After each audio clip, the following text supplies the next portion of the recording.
بسم الله الرحمن الرحيم قلب wanaagsan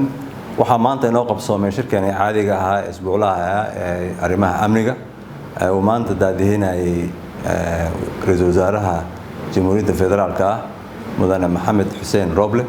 ay ka soo qayb galeen dhammaan hay'adaha amniga iyo taliyaashooda xafiiska madaxweynaha iyo xafiiska ra'iisul wasaaraha wuxuuna warbixin ka dhageystay meesha ay marayso dib u habeynta ciidamada qalabka sida ay u dhan yihiin iyo horumarka laga soo gaaray wasaaraha wuxuu tifaftir balaaran ka dhageystay amniga caasimadda iyo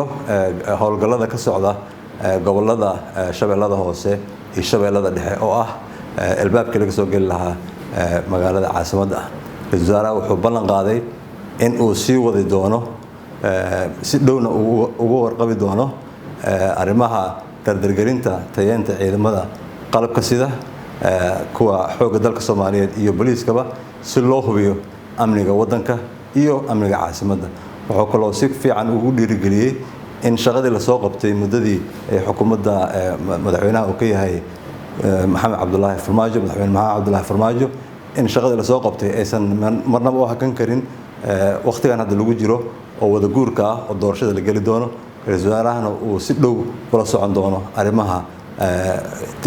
dardargelinta ciidamada qalabka sida